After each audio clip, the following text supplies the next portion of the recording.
Hi. Hi.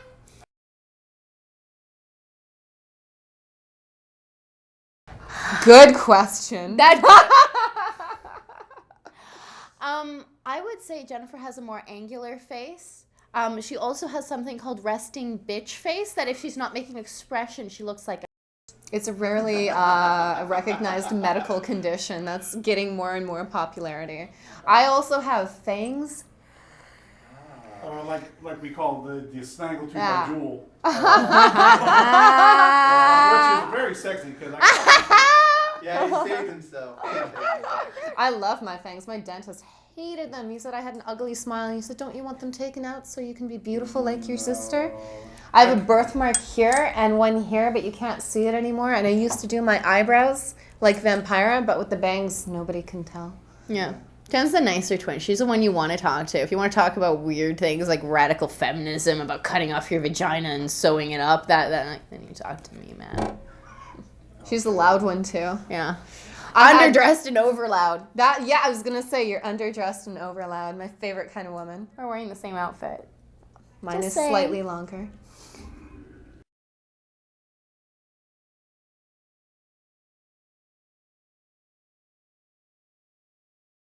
Well, it was, we were proudly failed actresses and remain so. And because of the resting bitch face, I always got the really bitchy kind of roles. And because Sylv looks sweet, although she's really not. I'm sweet. She always got like the girlfriendy role. So we wanted to give each other the complete opposite kind of role that we usually get.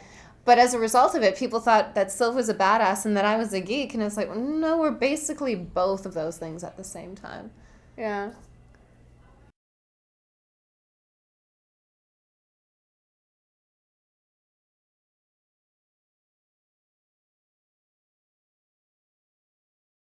Tarantino, definitely. Mary Herron, she's one of my favorites. Eli Roth a lot. Dario Argento, Takashi Miike, Lars von Trier. He's my jam. I love his shit. My sister likes this guy called Joss Whedon. As long as you don't say Josh Whedon, I have to rip Meet them where they are. She's the Lars and I'm the Joss, and they fucking hate it when someone says, yeah, I love Josh Whedon. He's my favorite. It's like, oh, you imbecile. It's Joss. I really like Ricky Bates. He's amazing. If you've seen Excision, it's a psychosexual medical horror, and we toured American Mary and Excision together, and I was like, oh my god, you're like a boy me. How fantastic. But he's seriously in a nice way. Oh, and right now Gareth Evans and Timo, I can't even attempt to pronounce your last name. Oh. They're incredible. Yeah, Ben Wheatley's amazing. Have you seen Kill List? Oh, tell me about that. You have to see it. It's right up.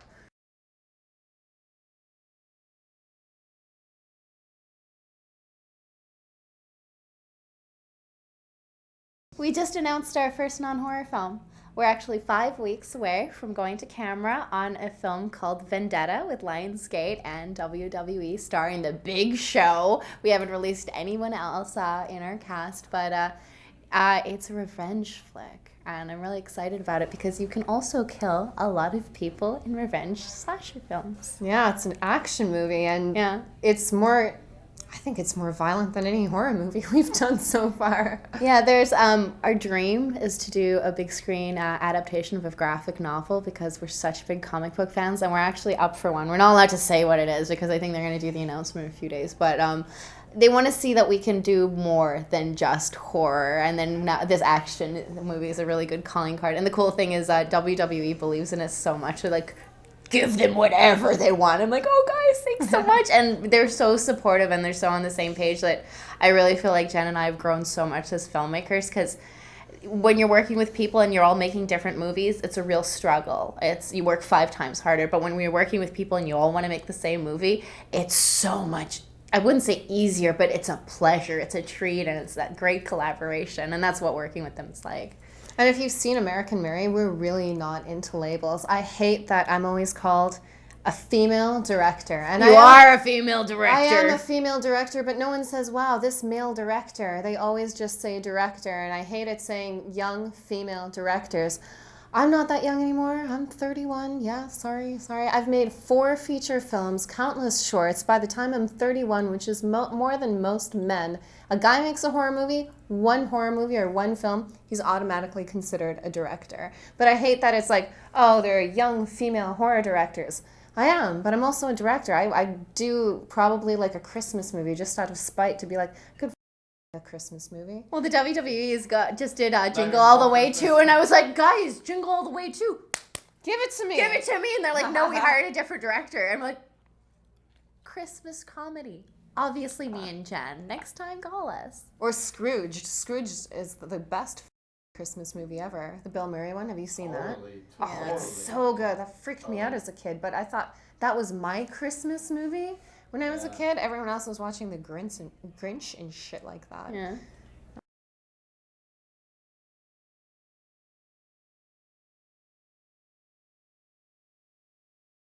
I would say never, ever, ever give up. You're going to be laughed at your entire life. Even now, I'm like, I'm going to do this. And people are like, pfft, and I'm like, watch me do it then. Robert Rodriguez's Rebel Without a Crew is such a great resource. It's a great book to read, as well as Lloyd Kaufman's Make Your Own Damn Movie series. We're at a point, though, right now where technology's at the level that anybody can make a movie. So how are you going to how are you going to stand out right now, because everyone's doing the found footage thing, and I feel like a lot of filmmakers are just making the same movie or pieces of the same movie that you've already seen and putting it together and being like, this is a movie. It's like everybody's so unique. You need to put yourself in there. You have to put your own spin. Make a movie that you would want to see, but not only you'd want to see, you know? You need to ask yourself, is filmmaking the thing you want to do more than anything? If you'd also like to work with horses or teach or be a baker or being an actor even, go do that. Directing and filmmaking is a very hard job, and if you're doing it to get rich and famous, you can do a lot of things that are a lot easier for more money, and you can do a lot easier things to go be famous. But if you're listening to this and you're like, no, but I have to do it, unfortunately you're like us. There's nothing else we could do. I've done so many things. I've had every job in my life. We're professional clowns. We were professional clowns. We were personal trainers. I mean, we worked with kids and horses, every kind of job. Yeah. But if it's in you and you really love films and you love storytelling and characters, then yes, go be a filmmaker and don't let anyone tell you anything else. But if you're thinking, oh, I'd like to get married and have kids someday, you're not going to get married and have kids someday. As if you're a serious director, my parents live 5 minutes away from me, and I see them maybe twice a month, and usually just to get my laundry from them. That's it. You don't have time for life. You don't have time for social. You don't have time for anything except work. That's true. And if that sounds like, oh, I can do it, you go do it.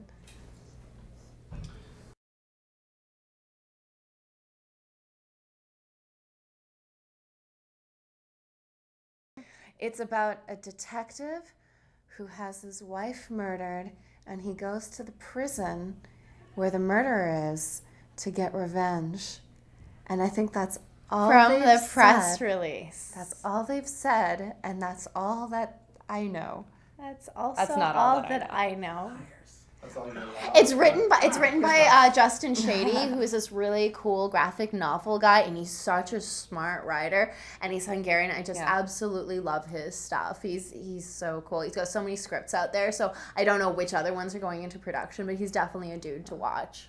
It's also going to be starring The Big Show, Paul White, who is famously a giant wrestler, but he's also an actor, and he's got pitch-perfect comedic timing. Yeah, he's a great actor. I'm really excited that we get to do this with him. We worked with Glenn Kane Jacobs on the last one. He was phenomenal. The thing with working with these professional wrestlers is they get one take to do this in front of coliseums of thousands of people. So when you have them on set, they do it perfect in one take, and you're like, up because I need to say cut and get you to do it a different way, but they're just so used to always being on. Because they have no choice. And they never break character, no matter what you do to them. No, they're intense. They're so great. As soon as you say action, they go crazy. And the thing is, Glenn is such a gentle, sweet, intelligent, nice man.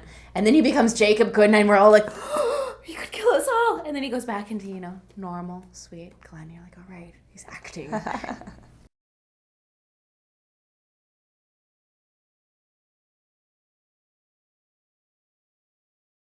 We've never come to Seattle and done a convention, and this is our second horror convention after Texas Frightmare.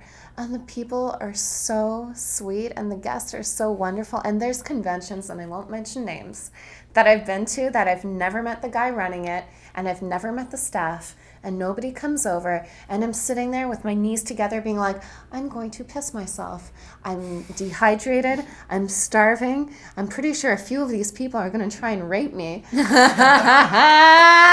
I'm looking desperately for anybody that might work here, and all I see is more seething rapists. But Crypticon is almost like nerd summer camp. You come here, and everyone's here because they're so passionate about the same things. I mean, like, there's no such thing as a romantic comedy convention. Like, who the would go to that? But horror conventions, and it's so cool because it's like the nerds have inherited the earth now. Because I remember comic books, wrestling, and horror movies didn't used to be so cool. And now look at TV. All comic books, all horror movies, and wrestling still, man. Even the vendors here are so nice. I've been at conventions where it's like they're like homeless people. They just so badly want to take your money, and they're like shoving things at you.